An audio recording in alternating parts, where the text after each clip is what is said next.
창의력 시리즈 세 번째 동영상, 창의력을 개발하는 방법을 얘기해 줄게요. 나도 창의력에 관심이 있어서 많은 자료를 뒤져봤는데 그 자료에서도, 그리고 내가 실제로 해보면서 가장 효과 있다고 생각하는 방법이 지금까지 딱 하나 찾았어요. 딱 하나. 그게 뭐냐면, 굉장히 엉뚱하게 느껴질 텐데 용도 변경 문제예요.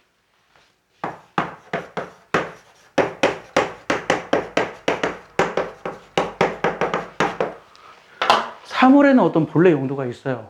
물론 뭐 용도가 없는 물건도 있긴 하겠지만, 예를 들어서 벽돌의 본래 용도는 뭐예요? 건물을 짓는 데 쓰는 거겠죠. 집을 짓는 데 쓰는 거겠죠. 그게 사물의 본래 용도. 근데 창의력이 없는 사람은 벽돌의 본래 용도만 생각해요.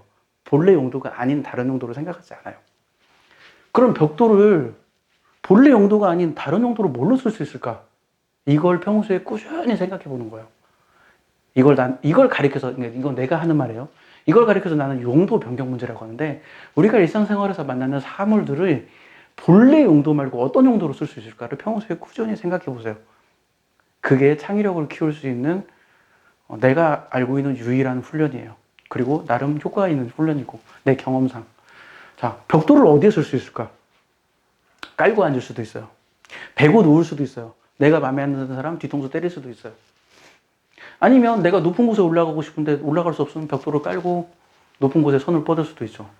이처럼 생각을 해보면 벽돌의 용도는 본래 용도 말고 여러 가지 용도로 쓸 수 있어요. 나는 참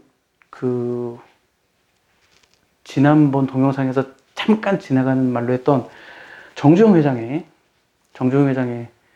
그 유주선을 이용한 간척 사업이 난 엄청 대단하다고 생각하는데, 유주선 본래 용도가 뭐예요? 기름을 나르는 배죠. 근데 그 유주선을 본래 용도가 아닌 자기의 목적에 맞는 용도로 바꿨었어요. 간척 사업을 하는데 내가 유주선으로 막아서 물의 흐름을 막아야겠다. 본래 용도가 아닌 용도로 쓴 거예요. 이 생각을 해내는 건 사실은 굉장히 어려운 일이에요. 사물을 본래 용도가 아닌 용도로 쓰는 건 굉장히 어려운 일이에요. 그래서 우리가 일상생활에서 보는 그 수많은 물건들을 보면서, 이런 거 보면서 이거를 본래 용도가 아닌 어떤 용도로 쓸 수 있을까? 이거를 본래 용도가 아닌 어떤 용도로 쓸 수 있을까? 이거를 본래 용도가 아닌 어떤 용도로 쓸 수 있을까? 이런 생각을 하면서 일상생활을 접하다 보면 자기가 일상생활에서 만나는 어떠한 자잘한 문제들 속에서 그 문제를 해결할 수 있는 능력이 생겨요. 보통은 우리가 내가 어떤 일을 하려고 하는데 이 일에 적합한 물건을 내가 못 찾아서 문제가 발생하는 거예요.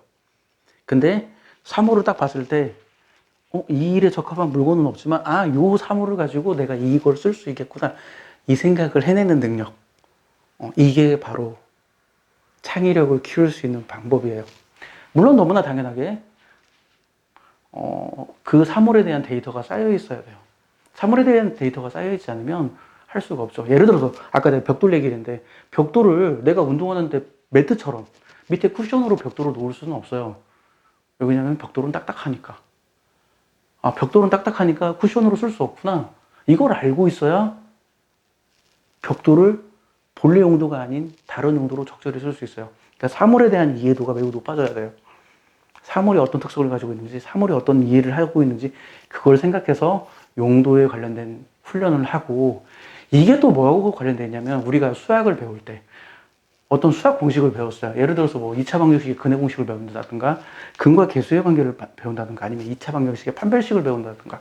그러면 첫 번째로 내가 학생들한테 엄청 가르쳐 주는 게 뭐냐면, 우리가 어떤 공식 정리를 배우면 그것의 본래 용도를 항상 가르쳐 줘야 돼. 학생들한테 이렇게 물어봐야 돼요. 애들한테, 야, 2차 방정식의 판별식은 언제 쓰니? 이렇게 물어봐요. 대부분 대답 못해요. 내가 원하는 대답은 근을 판별할 때 씁니다. 이게 내가 원하는 대답. 근데 대답을 못해요. 고등학교 1학년 때 나머지 정리를 배우는데 내가 애들한테 물어봐요. 야, 나머지 정리는 언제 쓰니? 대부분 대답 못해요. 내가 원하는 대답은 나머지 구할 때 나머지 정리 씁니다. 얼마나 쉬워. 나머지 구할 때 나머지 정리를 쓰고 2차 방정식의 근을 판별할 때 판별식을 써. 이 쉬운 말을 학생들은 못해요. 왜 그러냐면 첫 번째로 본래 용도가 뭔지 모르니까. 그러니까 본래 용도가 뭔지 모르니까 전형적인 문제를 못 풀어요. 그냥 판별식에 대입해서 계산하면 되는 문제를 읽고, 아, 내가 판별식 써야겠구나. 이 생각을 못 하는 거예요. 전형적인 용도를 모르니까. 그냥 나머지 정리에 딱 대입해서 풀 수 있는 문제를 못 풀어요. 나머지 정리 쓰면 되겠네. 이 생각을 못 해요. 왜? 전형적인 용도, 본래 용도를 모르니까. 벽돌을 딱 보고, 아, 집 짓는데 쓰는 거지. 이 생각을 못 한다는 게 말이 안 되죠. 마찬가지로 판별식을 보고, 이건 근을 판별할 때 쓰는 거야. 나머지 정리 보고, 아, 이건 나머지 구할 때 쓰는 거야. 이런 것들을 정확하게 알아야 돼. 이게 첫 번째. 그리고 두 번째.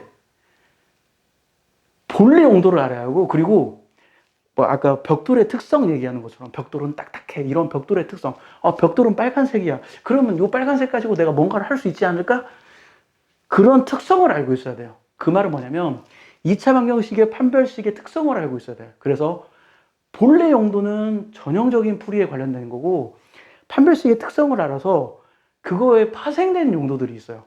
마치 정주영 회장이 유조선을 물 막는 데 쓰는 것처럼 원래 판별식의 용도가 있는데 파생된 용도들이 있어요. 그래서 아 그래 접하면 판별식이 0이네. 완전제곱식이면 판별식이 0이네. 인수분해가 된다고? 아 그럼 판별식이 완전제곱수네. 이런 식으로 파생된 용도를 알고 있어야 돼요. 그러니까 어찌 보면 사물에 대해서 이해하는 거랑 수학 공식에 대해서 이해하는 거랑 본질적으로 같아요.